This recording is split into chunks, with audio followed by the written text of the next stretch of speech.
It's my great pleasure to welcome you all here this evening for the distinguished lecture series that we have tonight with our guest presenter, who's going to be Dr. Alexander Richter, and he's going to be speaking about forward guidance in US monetary policy since the Great Recession. I'm now going to hand over to Professor Eric Schaling, who will speak about tonight's presentation and introduce our guest speaker.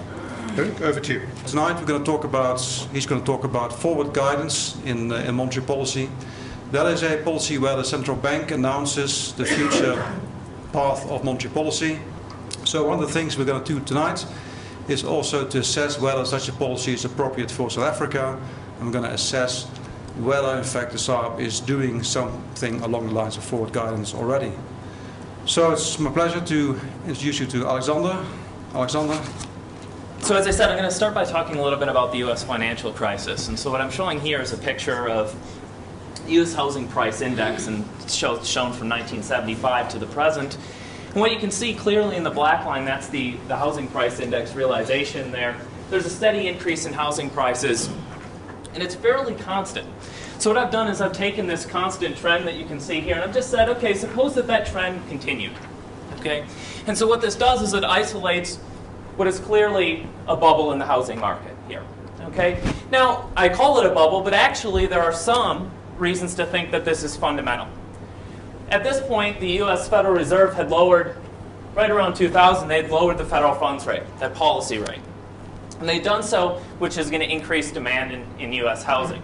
And so you can clearly see the growth. Part of this is also due to just irrational exuberance. People believe that housing prices are going to increase, and sure enough, they increase. Okay? But it's also due to an increase in borrowing to risky borrowers. Okay, so what I'm showing here is the U.S. subprime mortgage volume here. It's about 10%. Okay, and this is pretty constant even if I go back in time. And then around 2000, you see that it doubles. It goes from about 10% all the way up to 20%. So as a percentage of outstanding mortgages, many of them were becoming more and more risky.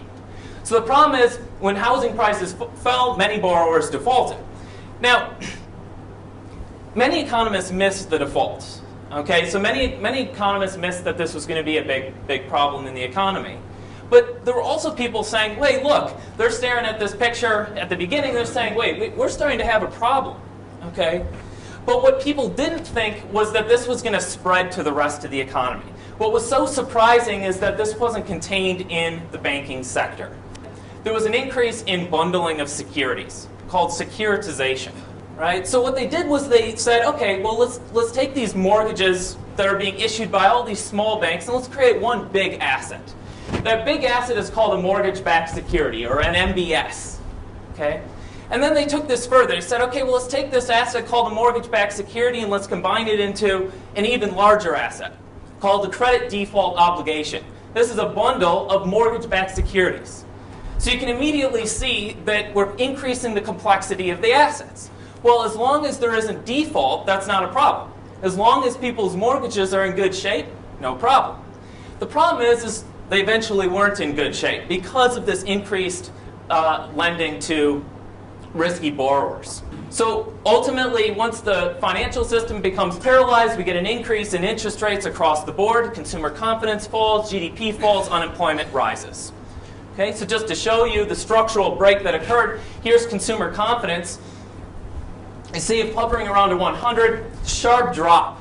Okay, historical lows in consumer confidence, and this is occurring right after the Lehman Brothers collapse. Here's U.S. GDP growth all the way back to 1970. This is year-over-year growth rates in real GDP. And then recessions here are in the shaded regions here. You can see that the drop in GDP is staggering. Okay? Absolutely staggering here. Hadn't seen this type of year-over-year drop in GDP since the Great Depression. Okay? And then finally here you look at unemployment. Unbelievable increase in unemployment. In terms of absolute levels, didn't actually surpass the level that we saw in the early 1980s, 1982 and 1983. But still, the movement, the change in absolute values from hovering around 4.5% all the way peaking at 10.1% for unemployment. So we think about what does a central bank do in general, is they're going to buy and sell short-term government bonds in order to adjust the amount of money in the economy and adjust interest rates in the economy. Okay? Now, the two unconventional policies are known as quantitative easing and then forward guidance, which I'm going to talk about in more detail today. Quantitative easing is simply the purchase of assets on the longer end of the yield curve. Okay? The buying up of these mortgage-backed securities that I was talking about earlier, and also other types of debt. Okay. Forward guidance is something very different. This is communication about the future policy rate path. Okay, so what do I mean by that? Well, we can divide forward guidance into two types of policies. One of them is called Delphic forward guidance, and one of them is Odyssean forward guidance. Odyssean forward guidance is something very different. This is simply a promise to deviate from what they normally do in the future.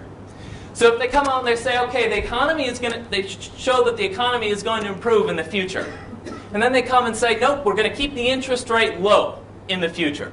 Then they're deviating from what their policy rule would normally suggest they're going to do.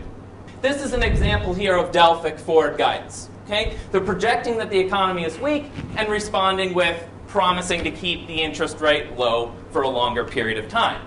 Now notice the change in language here. They're saying that they're going to keep the interest rate low through mid-2014, which is for a considerable time after the economy recovers. So at this point in time, it's changed now, but at this point in time, they were thinking that the economy was going to recover before this period, yet they were promising to keep the interest rate low. Okay? So even though the economy is suggesting that they should raise rates, they're promising to keep interest rates low, with the idea that this would hope to stimulate demand in the present period. So I interpret this to say, okay, well, after the economy doesn't warrant asset purchases any longer, meaning it must be recovering, they're still keeping interest rates low. Okay? So you see that there's more emphasis on this Odyssean nature of forward guidance as we move on in time. So what happens? The central bank comes in and they conduct expansionary monetary policy. They're trying to drive down the interest rate, but the interest rate can't go any lower. Right? Once it's already at zero, that's its lower bound. And so we see it has no effect on consumption at all because we're in a liquidity trap, okay, to use another term. Okay? On the other hand, we see if they conduct contractionary monetary policy, which is something I won't really focus on today, you see that consumption falls. Okay? What's happening here? Interest rate rises, consumption falls. Okay? So this is the typical story of open market operations, if you've heard that term. Buying and selling of government securities to generate a certain response in the economy. In this case, though, because the interest rate is at zero, there's no response on consumption. So the central bank comes in today, and they promise that we're going to have a lower interest rate tomorrow. We'll take a look at the expected nominal interest rate. Well, when they promise a lower interest rate, this is the size, how big it is, 40 basis points, 80 basis points, 120 basis points. When they promise a lower interest rate, that means people are going to expect lower interest rates tomorrow. Well, because they expect lower interest rates, what we get is a boost in demand today. Okay? So consumption rises, and you can see the shaded region denotes that stimulant effect. This is what the central bank is trying to achieve with forward guidance. They're trying to stimulate the economy, and sure enough, theoretically, we see that we're getting exactly that effect. Now notice here, they're getting an undesirable result. They want the interest rate to stay low, but what happens is the demand increases inflation. When demand increases inflation, the central bank responds and says, hey, inflation is high, we've got to raise the interest rate. So we get this feedback effect, which is not a very desirable effect. So I consider a final case here where, in addition to saying that they're going to keep the interest rate low tomorrow, they also say they're going to keep the interest rate low today. Okay? So we have two shocks happening here.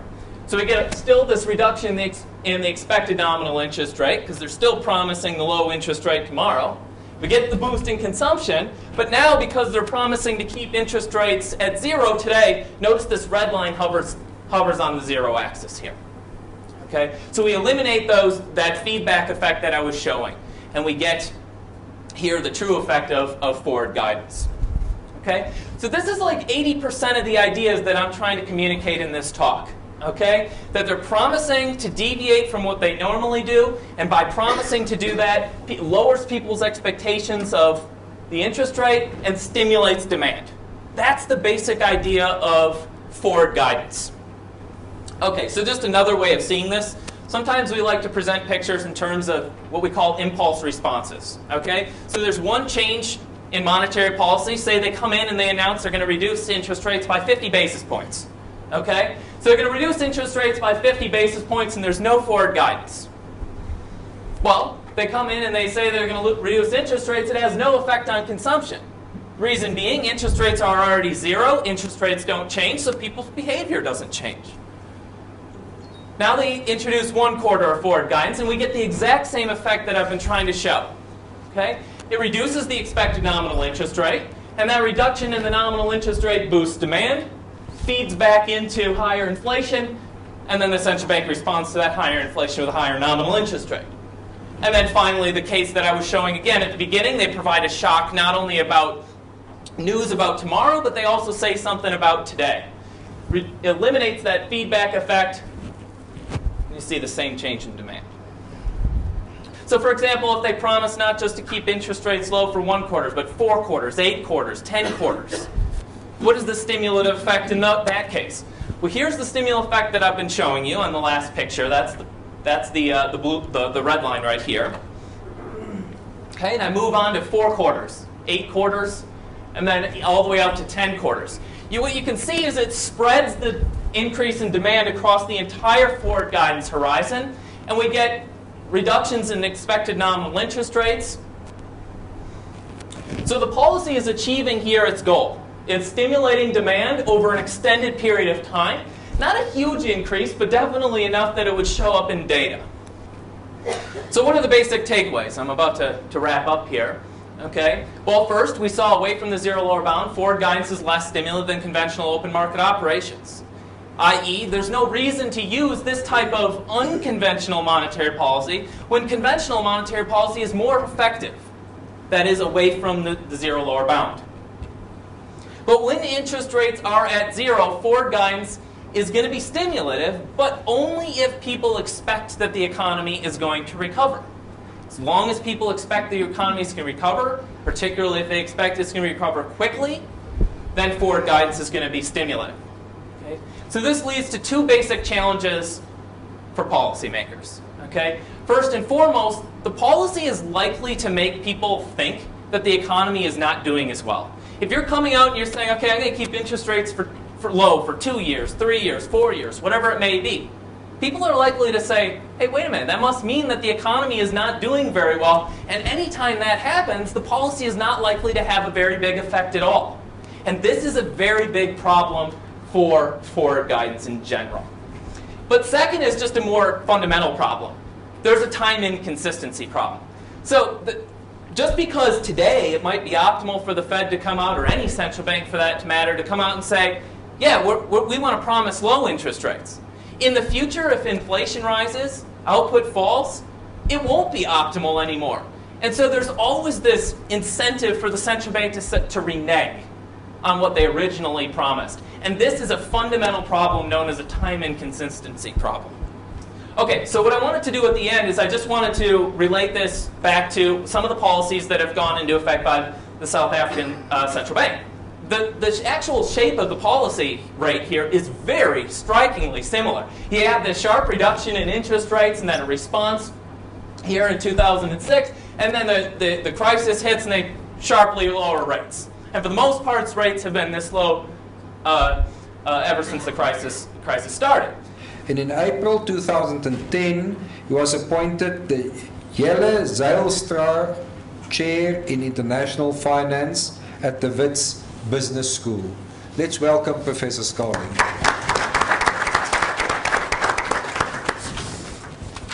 His academic qualifications include a master's degree cum laude in economics. Let's welcome Dawie. Ladies and gentlemen, then we welcome Dr. Azar Jammine on my left, who is Director and Chief Economist of Econometrix Pty Limited. Dr. Loewald is Deputy Head of the Research Department of the South African Reserve Bank, the Central Bank of South Africa. My take on global monetary policy and the idea of forward guidance is, I was thinking as Professor Richter was talking about it, how similar it was to the idea of indicative planning and the debates that we had about indicative planning in the last century. And clearly one can take two approaches. The first is to say that if you can deliberately reduce uncertainty, you can actually create more economic activity over a long period of time. The second approach says that this is all a terribly artificial way of trying to manipulate the economy, and that in the longer term you may run into huge difficulties, unforeseen in many instances, but hopefully the academics may try and unravel what does currently seem to appear unforeseen, and that this can rebound to the detriment of the entire economy in terms of generating a situation where you have pseudo-stability for a fairly long period of time, and then it unravels with a vengeance. Inflation is a real threat, etc., etc., and that we are in a rising interest rate cycle. And yet, on the contrary, we get more and more evidence that inflation might actually be topping out right now and starting in the short term at least, and the rand is stabilizing, strengthening. We could have a petrol price reduction of up to 60 cents a litre next month.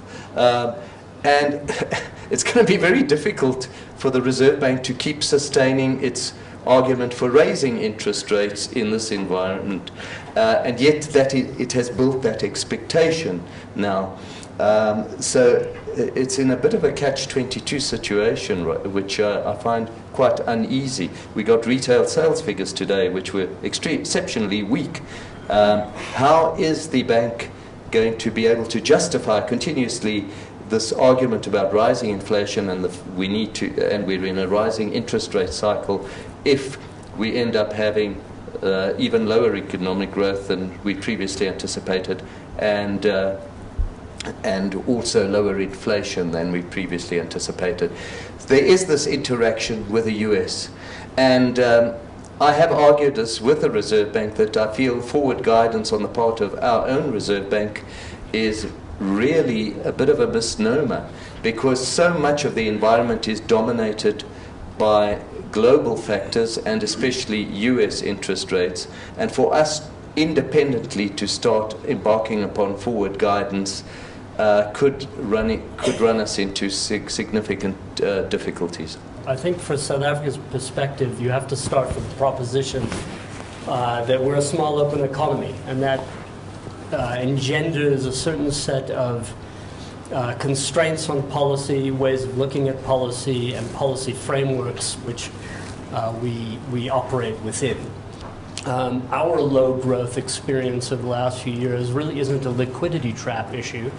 It's a problem of high debt levels and a series of supply shocks that came after it, and which generated this very weak and declining GDP experience that you showed up on the board. So I think the experience is very different. And so when you're in an environment of very high global uncertainty, you've got these different very volatile factors impacting on your forecast.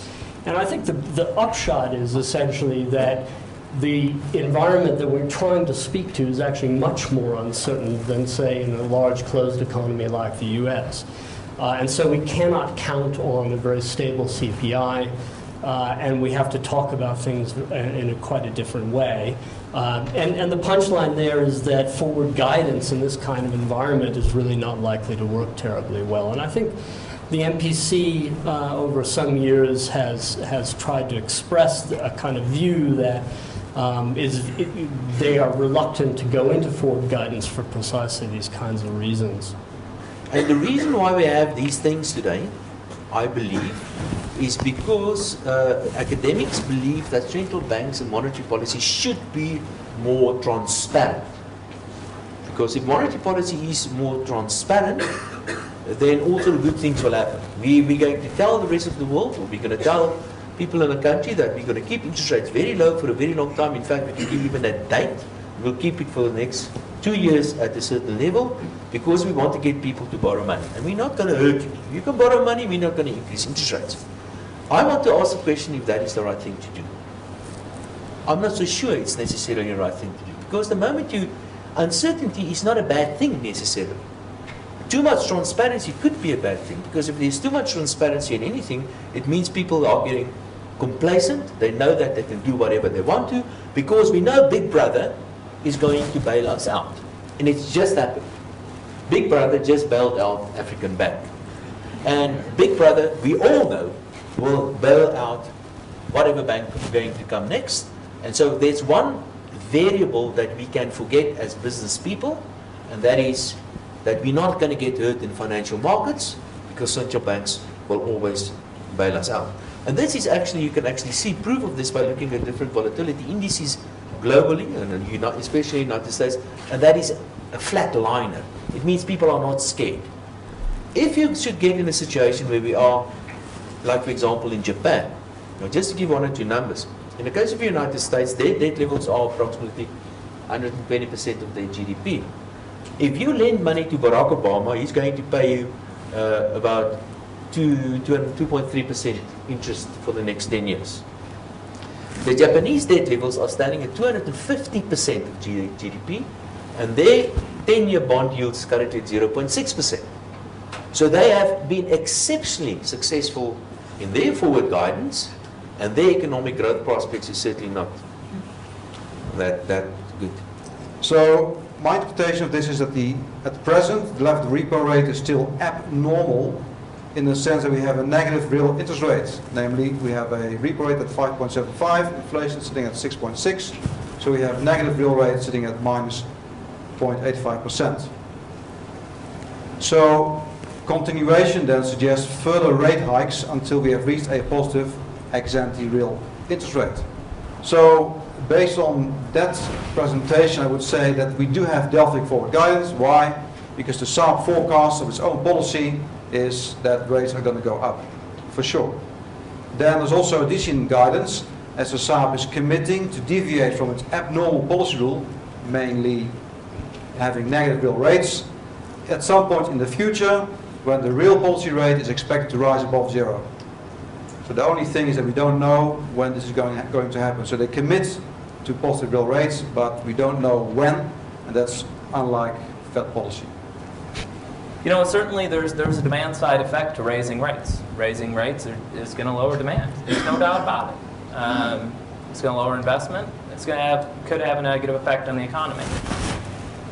At the same time, lots of people have talked about that maybe a lot of firms are now, because rates are so low and we're keeping this artificially low rate, that maybe a lot of firms are taking a wait-and-see approach.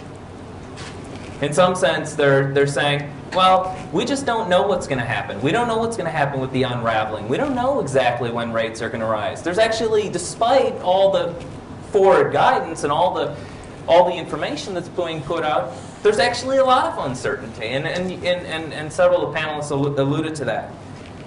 In general, I think that most economists don't have an answer to whether higher rates and bringing back this sense of normalcy would be good policy. I don't think we have a good answer to that. I think that if you ask most central bankers around the world, they'll say, no, that's ridiculous. That's definitely the prevailing argument. But if you talk to people in the business community, their opinion is at times is quite different. And usually what it is centered around is the uncertainty that's created about the unraveling. So I think that just generally speaking, though, even though most central bankers think that low interest rates is the appropriate policy, obviously, or we wouldn't have that policy, I think that quietly there is a lot of concern about what's going to happen as they raise rates. And there was a very painful adjustment in the U.S., very high unemployment rates, very low GDP, and that was directly due to a central bank commitment to bring down inflation, right? And that is essentially, as I understand it, is essentially the debate here. Right? There's a trade-off, and we've known that there's a sacrifice ratio to the policy that's implemented.